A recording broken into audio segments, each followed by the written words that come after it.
continue to address the great challenges that he identified and that we and you all face. So thank you very much. Thank you, Manley.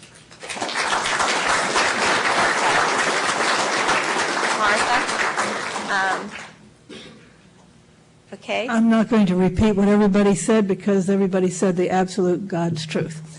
He was a hard-headed man.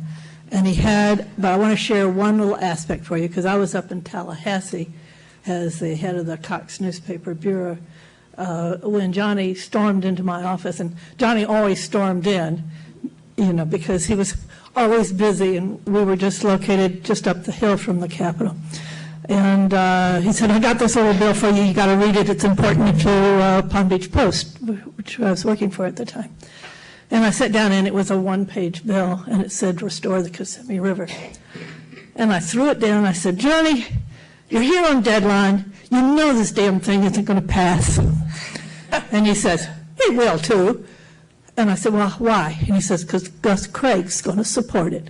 I said, Johnny, you know, and this may come as a surprise to you guys on this thing, but the press in those days had legislators categorized. Some wore black hats and some wore white hats. And Gus was a famous black hat. He loved his black hat. And I said, Johnny, you haven't got a prayer with Gus Craig. He's from St. Augustine. He takes care of shrimpers. He doesn't take care of fresh water.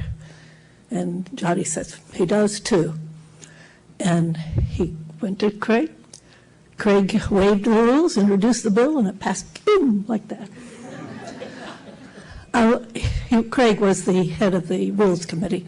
And when the Rules Committee chairman stands up and says, I think there's a motion over the side of the floor, and somebody comes up and says, I move to waive the rules, it always passes unanimously. But it taught me something about Johnny, and that's that Johnny never gave up. Johnny was the environmental advocate at that time, and there was no coalition, Shannon. The lobbyists for the environment movement were heavily divided, and Johnny's specialty was turning black hats into white hats.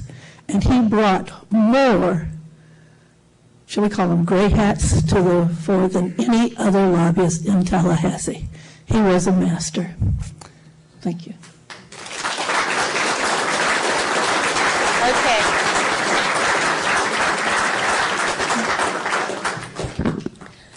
Hi, Rosa. Well, I can't tell you when I first met Johnny Jones. It's been a few years. We were brought together originally. We were not on the same side of the fence. He was a hunter, and I deplore hunting. But the need for his occupation and what I liked was the same thing. And he often said that I was the only member of Audubon he could talk to.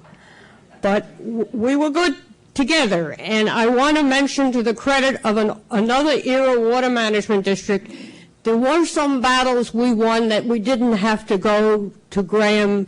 And by the way, Lawton Childs was an extraordinary help, and his assistant then was Carol Browner. And I remember the battle to save the Ocklawaha was considerably, although it's not complete, was considerably more successful than the Kissimmee. But the biggest battle of all, nobody talks about, which would have been a noose around every one of your necks if we hadn't won it. And that was the Cross Florida Barge Canal. Nobody talks about that now. But do you realize what that would have done to the state of Florida if they dug a deep canal from east to west? We would have been lost. So I'm grateful that Johnny lived, and we did have a pretty good relationship when we weren't arguing about hunting. And he will be missed for sure, because he was a lot more tactful to politicians than I ever was. So we accomplished a lot, and again, my best to Marianne. Thank you, Rosa. Well, thank you. Thank you to everyone. Oh, Bob, did you want to close us out? I promise to be less than a minute. Come on down then, Bob Mooney. I like being different, so I'll be less than a minute. I don't know. Everybody's been pretty great. Thank you all. Mr. Jones had a marriage for 61 years. He started that at the age of 15. And this lovely woman was 14.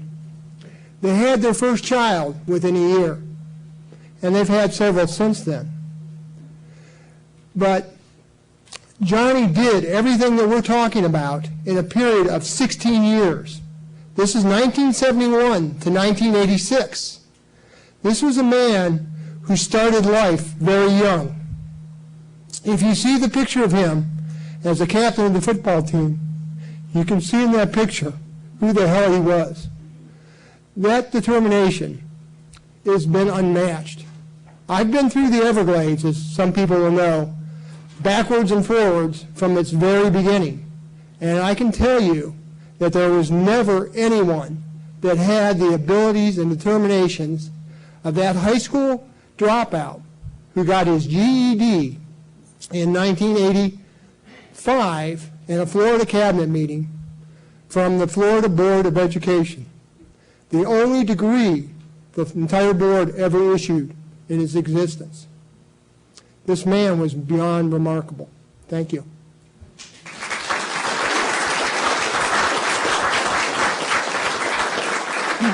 Mr. Chairman, thank you so much, and board members, thank you very much for taking the time out of your agenda to honor Johnny Jones, and thank you to the family and friends for coming, and hello, and thanks to Wayne Nelson. We're saying hi to Wayne. Okay. I give you back the floor. All right, thank you, so well done, and thank you for helping us do that, because that's very important.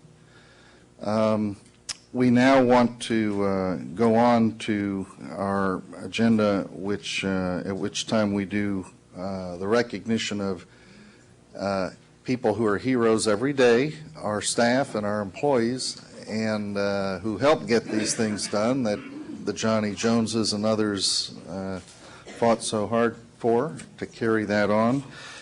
So we'll go to Carol Wheely, our Yes, and if director. the governing board could come down and We will join me, come I down would and- appreciate that.